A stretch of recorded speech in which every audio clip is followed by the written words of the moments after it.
Well, Eric and Molly, as you just said, that fall left him with serious injuries that he is still recovering from. And his attorneys say, per the union contract, his benefits only last 6 months, and that runs out tomorrow. He wouldn't have survived. And he's lucky that he didn't get run over by a car. Nearly 6 months after Bellevue police officer Kevin Bereta flew off his motorcycle, falling nearly 60 feet to the highway below. His recovery is far from over. He is in physical therapy, okay? He's in a great deal of pain every day. But his attorneys warn his benefits are about to run out.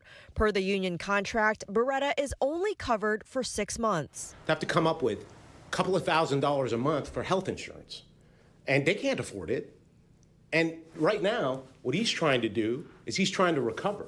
Bereta's attorneys say to care for him and his 3 young kids, his wife is now only able to work part-time. The city just needs to step up and say, you know what? We support you. We're going to make sure you're not going to get off these benefits.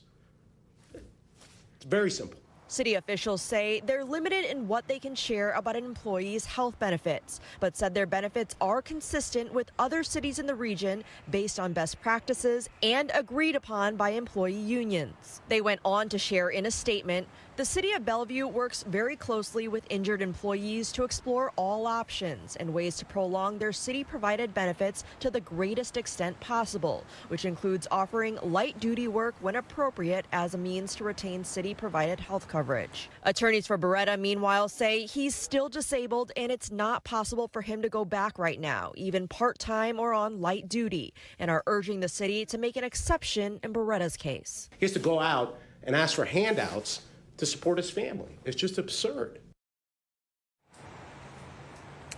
Meantime, the Bellevue Police Foundation has been collecting funds to help Officer Bereta and his family as he recovers. There's also an online fundraiser that's also raised some funds to help. Reporting live in Bellevue, Lynn Wynn, KOMO News. This is really exciting because of who and what we get to showcase. We start with a look at the tiny army of volunteers who care for our service members at the USO Northwest Center at Sea-Tac International Airport. The vast majority of people who fly in and out of this airport have no idea the USO is there, providing space, food, and loving care for service members and veterans alike. Here's a look at what happens up on the mezzanine of the airport. We're going to do a briefing for you at 12:30. Give you all the ins and outs of your flight and check-in process, okay?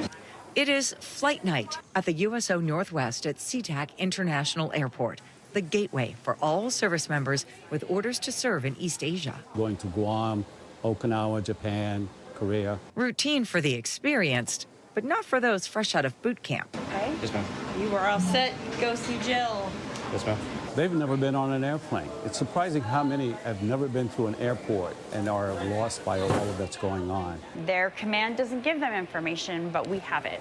USO volunteer Diana Kane does more than just guide them to their flight the next morning. They have a longer layover than normal, and I would love for them to come in, get a little pampered. They have just so much to do here, from, you know, the theater in the back to the family room, which God sent because I have a little one. Alyssa Stang met her husband in the Navy, stationed at Okinawa.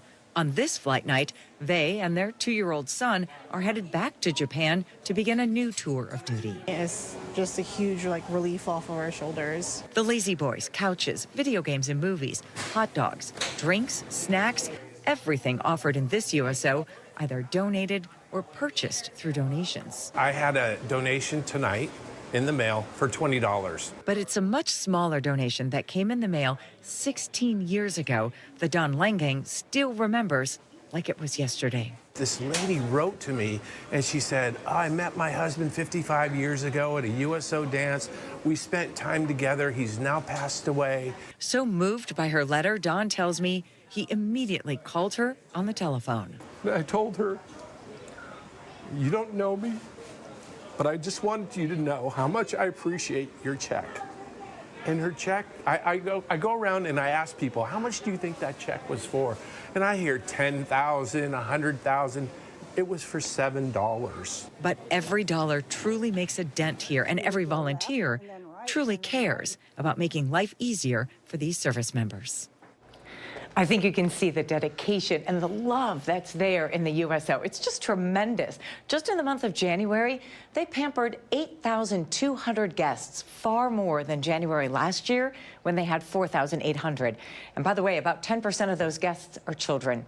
I heard so many great stories there. I want to hear more, so please let me know how your community is supporting our military for another Home of the Brave feature.